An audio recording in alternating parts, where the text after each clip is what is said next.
Bonsoir tout le monde et bienvenue dans cette vidéo.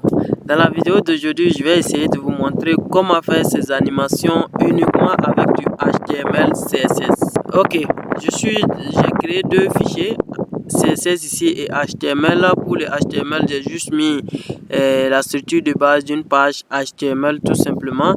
Et à l'intérieur de mon body, je vais commencer à remplir. Donc ici, je vais tout simplement mettre un div avec la classe première que je vais appeler loading, tout simplement comme ça. Et à l'intérieur de cette div class loading, je vais mettre un autre div. Et je vais mettre plutôt un span. Donc je vais mettre un span comme ça avec la classe letter, comme ça. Et je vais mettre la première lettre du chargement. Donc premièrement d'abord je mets H et C plutôt. Donc je copie tout simplement ce span, copier. Je viens, je colle. Après, puisque c'est l'écriture du chargement que je suis en train de faire comme ça, donc je mets H maintenant. Ensuite je colle, je mets A. Ensuite je colle, je mets B et R plutôt. Je suis en train de suivre l'alphabet. Ok, R, puisque c'est chargement. Chargement, G maintenant. Ensuite je colle encore et je mets E. Ensuite je colle, je mets M. Ensuite je colle, je mets E. Ensuite je colle, je mets N et N. Ensuite je colle et je mets à la fin maintenant T. Donc mon chargement est prêt. J'enregistre cela et ok. C'est bon, je ne vais pas mettre du texte en bas, je vais tout simplement laisser comme ça. Donc je viens vous montrer le résultat de cela dans ma page. Voici ma page où j'exécute tout simplement le nouveau fichier. Ok, j'exécute et je vois ça chargement qui s'affiche bien. Donc on est sur la bonne ligne. Ok, maintenant ce qu'il nous reste à faire c'est le CSS pour faire tout cela. Donc je viens, puisque je ne vous ai pas expliqué, mais on va commencer d'abord par faire ce chargement d'abord. Après on va faire le texte de défilement tout simplement. Donc on est au niveau du chargement d'abord. Et excusez-moi s'il y a trop de vent aujourd'hui, il y a trop de vent, je suis au dehors, donc il y a trop de vent, c'est ça qui fait le bruit. Et essayez de suivre quand même, j'espère que vous m'entendez bien, un peu bien. Voilà, on va se débrouiller. Ok, donc premièrement, qu'est-ce que je vais faire? Je vais faire la mise en page de mon body tout simplement comme ça. Et de mon body. À mon body, je vais faire quoi? Je vais mettre une hauteur tout simplement de 100 pixels et 100% et une largeur également de 100%. Une largeur de 100% également. Je vais mettre un padding également. Un padding de 250 pour pouvoir centrer les éléments en fait au milieu de 250 pixels. Et également un padding left pour réguler un peu. Donc padding left, comme ça. Okay. Padding left que je vais mettre tout simplement à 200 pixels. Ok. Donc on est bien, j'enregistre 100% et une largeur également de 100%. Une largeur de 100% également. Je vais mettre un padding également. Un padding de 250 pour pouvoir centrer les éléments en fait au milieu de 250 pixels. Et également un padding left pour réguler un peu. Donc padding left, comme ça. Okay. Padding left que je vais mettre tout simplement à 200 pixels. Ok. Donc on est bien, j'enregistre. Je reviens dans mon fichier et je vous montre un peu ce que ça donne pour le moment. Ok, maintenant je vais récupérer tous mes éléments layer. Vous pouvez voir ici et tous ces éléments ont la classe layer, donc je vais les récupérer et je vais les designer maintenant. Ok, layer, et je vais leur donner une couleur de un peu gris. Ok, donc 48 et 48 comme ça, 48 c'est pas grave.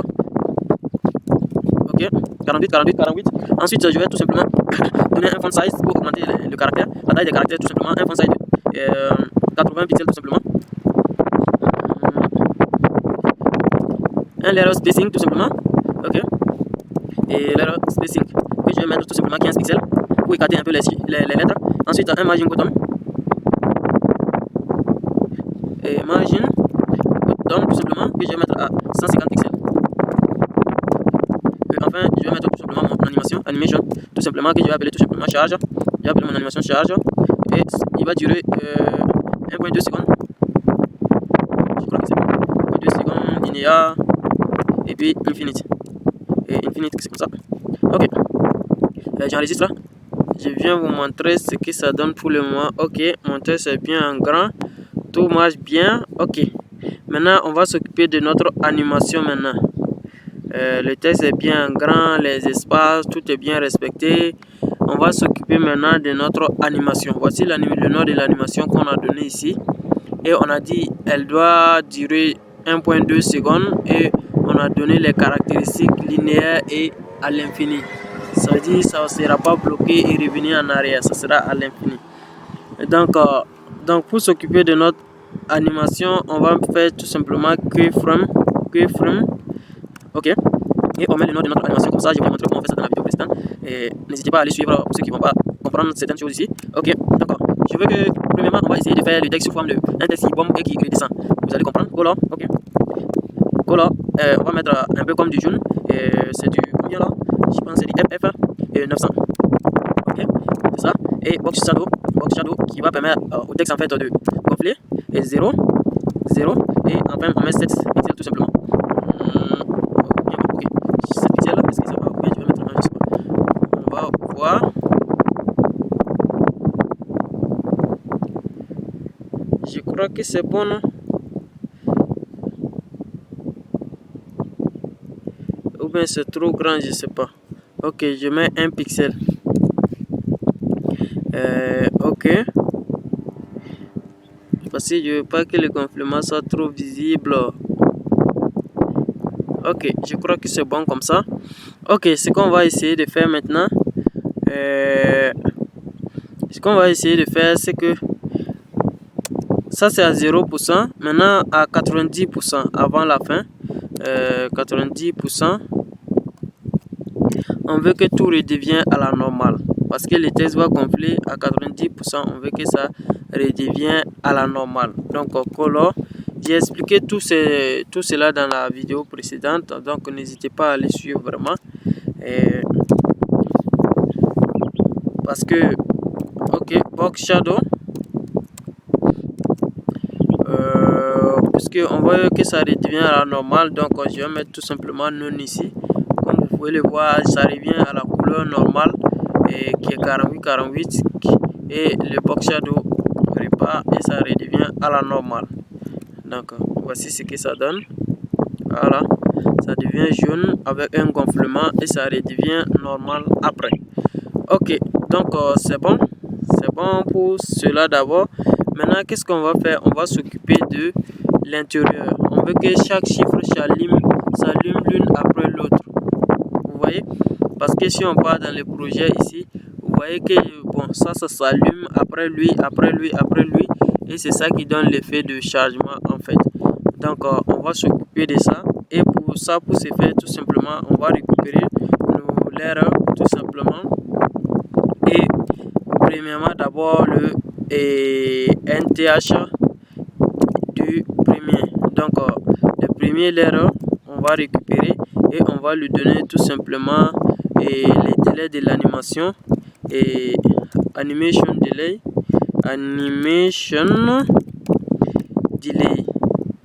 Donc delay. Donc on va donner les délais de l'animation. Premièrement on va donner 0.1 seconde. 0.1 seconde pour la première et pour la première lettre, et ainsi de suite. On va continuer. Je copie ça comme ça. CTRL C. Ok. Deuxième animation et deuxième lettre, donc 0.2 secondes. Troisième lettre 0.3 secondes et ainsi de suite, Donc quatrième lettre maintenant 0.4 secondes. Cinquième lettre 0.5 secondes. Sixième lettre 0.6 secondes. Septième lettre, parce que ça contient 10 lettres au total, donc 0.7 secondes. Et huitième lettre 0.8 secondes. Neuvième lettre 0.9 secondes. Et le dixième maintenant qui sera 1 seconde tout simplement. Donc comme ça, j'enregistre ça. Et on va arriver maintenant pour voir maintenant ce qui va se passer. Vous voyez bien ce qui se passe. Et on voit que ça se passe très bien. Voilà. Un chargement, un très joli chargement. Voilà. Et maintenant, on va s'occuper du défilement des textes maintenant. Ça, c'est, je crois, ça c'est encore un peu plus simple. Voilà. Un ça va aller un peu plus vite maintenant parce que ça, il y a beaucoup de choses à écrire. Maintenant, ça va aller plus vite. Ok. Donc, je reviens dans mon HTML tout simplement. Je crois que c'est mieux. Div classe texte roulant par exemple, comme ça. Et je vais mettre c'est quel texte j'ai mis encore. Je me rappelle plus. Et bonjour, ceci est un texte déroulant. Donc je mets bonjour, ceci est un texte roulant à l'infini. Ok, donc je garde comme ça, j'enregistre. Ok, maintenant je viens dans le CSS pour m'occuper de ça également. Et donc la classe j'ai donné texte roulant. Ok, qu'est-ce que je fais? Je vais lui donner une largeur, oui, de 100%. Ok. Ensuite, je vais lui donner un font size pour agrandir les écritures. Un peu, font size de 30 pixels. C'est bon. 30 pixels, c'est bon. Ensuite, je lui donne tout simplement l'animation qu'on va s'occuper après. L'animation qu'on va écrire après. Et l'animation, je vais l'appeler rouler tout simplement.